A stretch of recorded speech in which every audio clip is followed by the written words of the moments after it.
Vamos abrir a palavra de Deus no segundo livro das Crônicas. Segundo livro das Crônicas, capítulo 26. Eu vou ler de 1 a 15. Observem que história impressionante, a do rei Uzias. Nos diz assim o relato bíblico: todo o povo de Judá tomou a Uzias, que era de 16 anos, e o constituiu rei em lugar de Amazias, seu pai.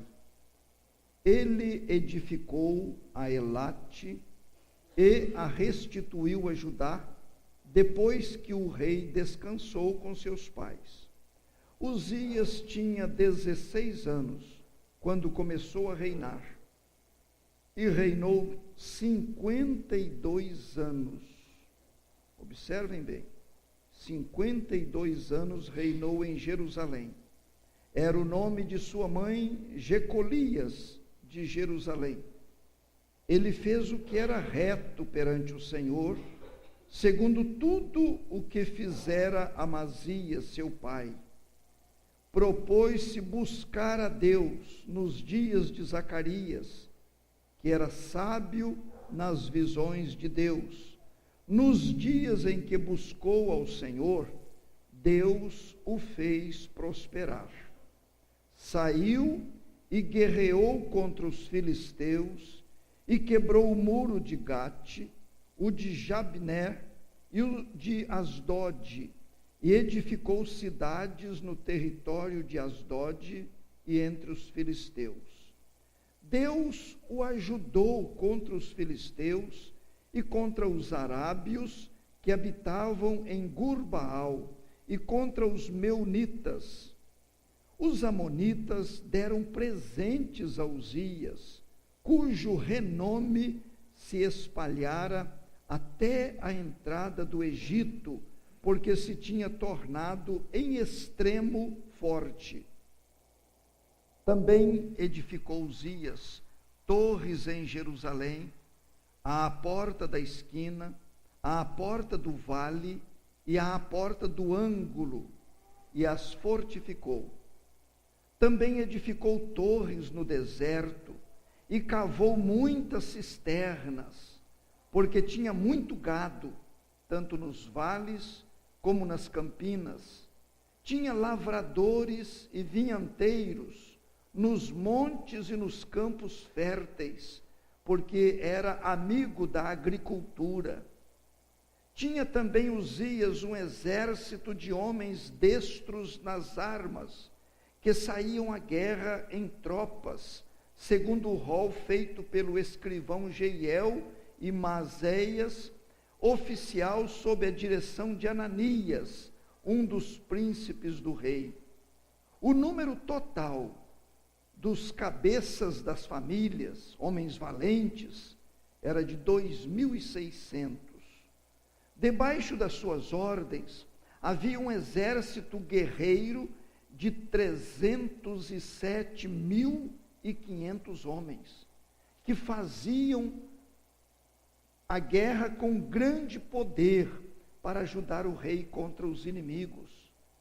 Preparou-lhes Uzias para todo o exército escudos, lanças, capacetes, couraças e arcos, e até fundas para tirar pedras. Fabricou em Jerusalém máquinas de invenção de homens peritos, destinadas para as torres e cantos das muralhas, para tirarem flechas e grandes pedras. Divulgou-se a sua fama até muito longe, porque foi maravilhosamente ajudado até que se tornou forte. Depois usaremos alguns versículos ainda deste capítulo.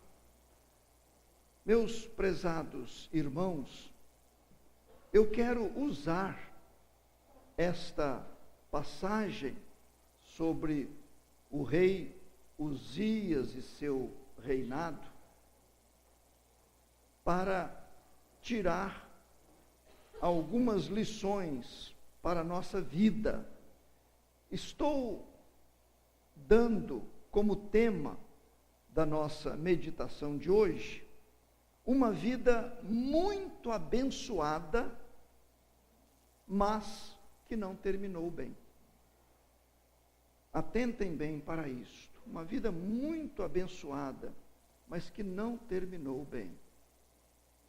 Os irmãos viram que o último versículo lido, ele diz assim: a sua fama, o finalzinho dele, a sua fama até muito longe, porque foi maravilhosamente ajudado por Deus, até que se tornou forte. Olha o limite aí. Até quando ele foi ajudado? Até que se tornou forte.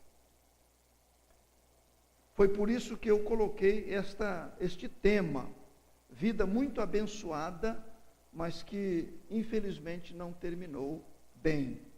Eu creio que se nós fôssemos contar algumas experiências de pessoas conhecidas nossas, também nós poderíamos dizer isso. Até governantes. Começou bem, mas não terminou bem. Pessoas no nosso trabalho, no emprego, na fábrica, teve um período tão bom, tão bonito. Até mesmo na vida conjugal, um período chamaríamos de ouro, um período áureo, mas depois mudou tudo. E até na nossa própria vida, meus irmãos. Quem sabe, nós também diríamos, eu tive uma fase tão preciosa, mas parece que foi tudo por água abaixo. Não é mais aquilo. A Bíblia diz no texto que o rei Uzias, ele começou a reinar com 16 anos de idade. Tem alguém aqui com 16 anos de idade? Levante a mão aí. Ah, lá nós temos Tiago, 16 anos. Já pensou? O rei Tiago, né? Rei de Israel, hein, Tiago? 16 anos de idade. Ele começou com 16 anos. O pai faleceu e ele assumiu o trono. E outra coisa interessante é que Uzias, ele foi contemporâneo de Isaías, o profeta Isaías, porque a Bíblia diz que o Isaías começou o seu trabalho profético, o seu ministério profético, ele começou no tempo do rei Uzias. Foi naquele ano da morte do rei Uzias que o Isaías começou e continuou. Depois entrou o Jotão, depois o Acás, depois o Ezequias. Então, durante o período de 4 reis, o Isaías trabalhou. Agora, meus irmãos, pensem comigo. O nome Uzias, na língua hebraica, e o povo hebreu sempre deu muita importância ao significado dos nomes. Eles não punham qualquer nome no filho. Então, o nome Uzias, na língua hebraica, significa minha força é o Senhor. Olha que coisa linda. Minha força é o Senhor. Mas ele foi ajudado até que se tornou forte. Depois a coisa mudou, tomou um outro rumo. Poderiam até ter mudado o nome dele. Poderia ter morrido com um outro nome. Então, durante anos e anos, a minha força é o Senhor. A primeira coisa que devemos destacar aqui dentro deste assunto é esta: a melhor decisão que se pode tomar. A melhor decisão que se pode tomar. Voltem aí para o versículo 5. Diz assim: propôs-se buscar a Deus nos dias de Zacarias. Ele se propôs, ele tomou a decisão de buscar a Deus. Meus irmãos, tem decisão mais importante, tem decisão mais séria. Ele se propôs a buscar a Deus. E é interessante que cita que nos dias de Zacarias, esse homem era sábio nas visões de Deus. Então, eu só posso pensar que Zacarias influenciou Uzias. Não é uma dedução lógica? Se o texto diz que o Uzias se propôs a buscar a Deus nos dias de Zacarias, tudo indica que ele foi influenciado por aquele homem de Deus. Esse homem deve ter exercido um papel importante na vida de Uzias, que era muito jovem. Eu tive na minha vida pessoas que exerceram grandes influências, grandes. Dessas pessoas, eu diria que a principal foi minha mãe, mulher que orou muito por mim, muito. Uma outra pessoa foi uma tia, serva do Senhor, foi quem sugeriu aos meus pais que colocassem esse nome, mulher de oração. E a gente poderia ir citando outros, que exerceram influência na nossa vida. Na vida do rei Uzias, com certeza, este Zacarias teve um papel muito importante. Ontem eu conversava com um irmão, um presbítero de uma outra igreja, e estava lembrando a ele de coisas preciosas, que me trouxeram edificação, com respeito à vida dele. Ele me visitou em Barra Mansa, ele era representante aí de firmas, esteve lá. Depois ele queria alguém que desse uma palestra para vários representantes da firma, e ele viu a cidade aqui na região e providenciou um lugar num bom hotel e me convidou para falar, isto década de 80, me parece. E foi uma pastor, o senhor se lembra disso? Eu me lembro.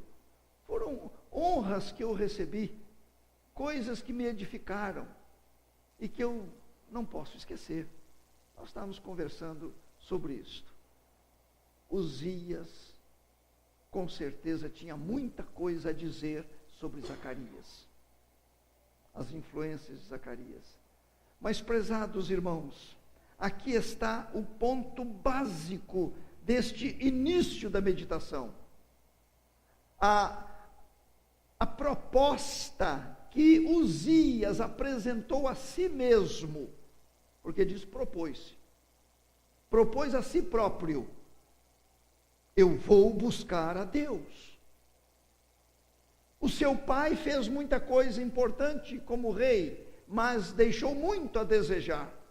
E agora, um moço de 16 anos, assumindo a direção de um país, ele, na minha interpretação, ele estava como que dizendo: eu não posso governar este país sem Deus.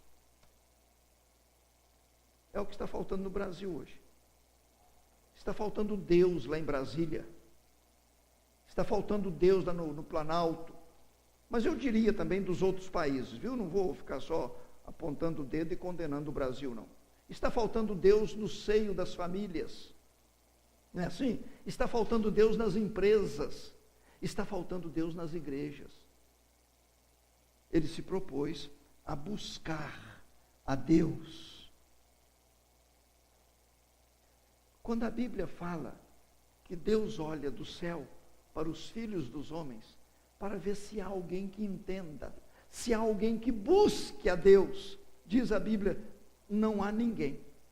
Não há ninguém com esta decisão, com este propósito. Nós temos que orar pedindo a Deus que haja em nós. Não sei se estou certo com o que eu vou dizer, mas que haja em nós algo como Zacarias, para nos levar a buscar mais ao Senhor. Porque eu creio que Zacarias foi quem influenciou aquele rapaz. Que haja em nós. Meus irmãos, nós não encontramos entre as pessoas comuns, pessoas, quando eu falo comuns, são pessoas sem comprometimento com Deus. Nós não encontramos pessoas dizendo assim: eu tenho necessidade de Deus, eu vou buscar a Deus. A gente ouve, como nós temos ouvido, dessa situação triste lá do Rio de Janeiro, esses crimes, coisas tremendas.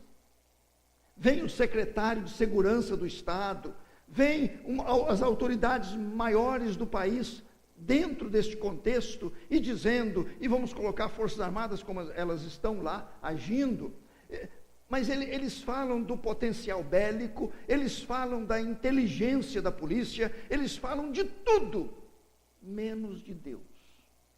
Não é verdade? Eu não ouço. Não, olha, nos ajudem aí, as igrejas se reúnam para orar, para que Deus nos dê vitórias. Não, isso não existe, não existe. E se alguém se propuser a fazer isto, ele será ridicularizado. Esta é a verdade. Está faltando Deus. A Bíblia diz: buscai o Senhor enquanto se pode achar. Irmãos, eu fico triste comigo mesmo, com perdas de tempo. Ao invés de buscar mais a Deus, eu fico me envolvendo com tanta coisa, e até com boas leituras. Eu confesso isso. Até com boas leituras. Buscar a Deus precisa ser o primordial, o mais necessário, o mais importante. Buscar-me-eis, me achareis, quando me buscardes de todo o vosso coração. É isso que a palavra de Deus nos diz. Outro texto, o senhor Denis não está aqui, né? Eu sei que muitos outros conhecem de cor, que é 2 Crônicas 7,14. Se o meu povo, que se chama pelo meu nome, se humilhar, orar e me buscar, eu ouvirei dos céus, perdoarei os seus pecados e sararei a sua terra. Se me buscar. Sempre há esta condicional, sempre há este se me buscar. Nós lamentamos, nós nos queixamos, mas irmãos, vamos ser honestos, sinceros. Está faltando busca de Deus. Está faltando. Às vezes a pessoa busca até religião. Busca muitas coisas boas. Mas está faltando esta busca de Deus. A busca de Deus envolve reconhecimento de pecado. Envolve arrependimento de pecado. Envolve humildade, quebrantamento. Envolve relacionamento maior com o Senhor Jesus Cristo. Envolve disposição de aceitar o que Deus disser. Aceitar o que Ele falar. Buscar a Deus. Então não vamos ficar com tolices. Eu busco a Deus. Eu não paro de buscar a Deus. Analise se estas coisas estão juntas. Arrependimento, quebrantamento, entrega, envolvimento com Deus, humildade. Isto é buscar ao Senhor nosso Deus. O Uzias se propôs a buscar a Deus. Eu tenho absoluta certeza de que se houver em nós, esta busca com mais intensidade, acontecerão coisas surpreendentes. Que foi o que aconteceu com Uzias e com o seu reinado. A segunda coisa, meus irmãos, é esta: Deus honra aqueles que o buscam. Não se esqueçam disso jamais. Deus honra aqueles que o buscam. Observem aí no versículo 5 ainda. Propôs-se buscar a Deus nos dias de Zacarias, que era sábio nas visões de Deus. Agora, atentem bem. Nos dias em que buscou ao Senhor, Deus o fez prosperar. Se há uma pessoa que não decepciona, é Deus. É Deus. Nos dias, no tempo, no período em que buscou ao Senhor, Deus o fez prosperar. Pensem rapidamente comigo aqui em textos, nesta prosperidade do rei Uzias. Os versículos 6 e 7. Saiu e guerreou contra os filisteus, quebrou o muro de Gate, o de Jabné e o de Asdod. Edificou cidades no território de Asdod e entre os filisteus. Deus o ajudou contra os filisteus e contra os arábios, que habitavam em Gur-Baal, e contra os meunitas. Então, meus irmãos, Deus levou o rei Uzias a ser bem-sucedido em todas as batalhas. Ele não experimentou derrota em nenhuma batalha. Outra coisa, vejam aí 9 e 10. Também edificou Uzias torres em Jerusalém, à porta da esquina, à porta do vale, à porta do ângulo, e as fortificou. Também edificou torres no deserto, cavou muitas cisternas, porque tinha muito gado, tanto nos vales como nas campinas. Tinha lavradores e vinhanteiros nos montes e nos campos férteis, porque ele era amigo da agricultura. Meus irmãos, quando vai dizendo a respeito das edificações, tudo que ele punha a mão dava certo. Edificou várias torres. Joséfo, o grande historiador do passado, ele disse que as torres edificadas por Uzias chegavam a ter 75 metros de altura. Marco Aurélio, quantos andares de um edifício? 25 andares. Imaginar, naquela época, construir uma torre de 75 metros de altura. Para visualizar, as torres eram importantíssimas para a proteção das cidades. E até mesmo para os lançamentos, quando entrava na parte bélica, materiais bélicos, nas guerras. Tudo que ele programava fazer, ele fazia com sucesso. Os versículos aí 11 e 13. 11 diz assim: tinha também Uzias um exército de homens destros nas armas, que saíam à guerra em tropas, segundo o rol feito pelo escrivão Jeiel e Maséias, oficial, sob a direção de Ananias, um dos príncipes do rei. 13. Debaixo das suas ordens havia um exército guerreiro de 307.500 homens. Não era um exército simples, não. Não era pouca gente, não. Pensem bem, para a época, principalmente para a época. Irmãos, já lemos aqui nos versículos 14 e 15, fala a respeito das invenções, é claro, coisa da época, das invenções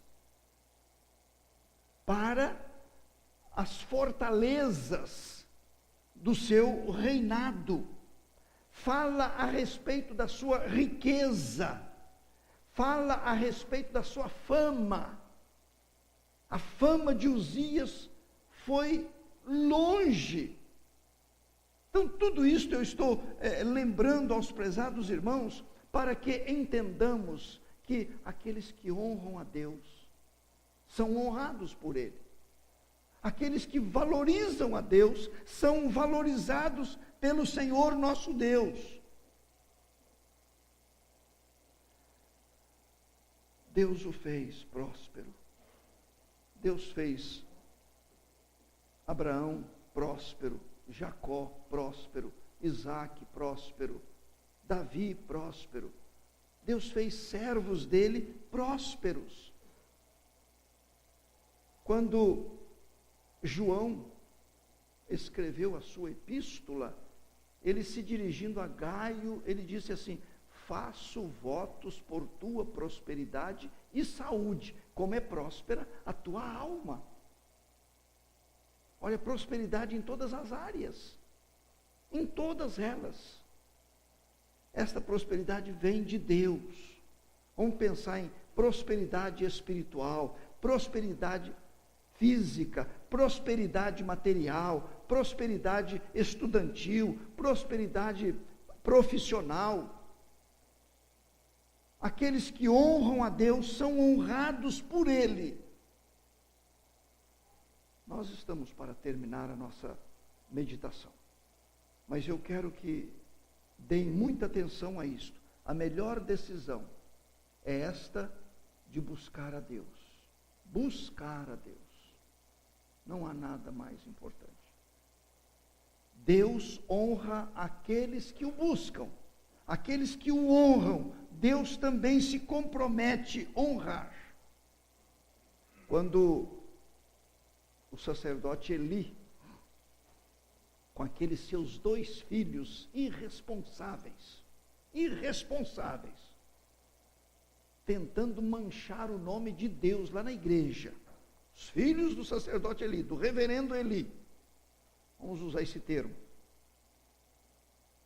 Deus envia um profeta para conversar com o sacerdote, e aquele profeta disse: por que honras teus filhos mais do que a mim?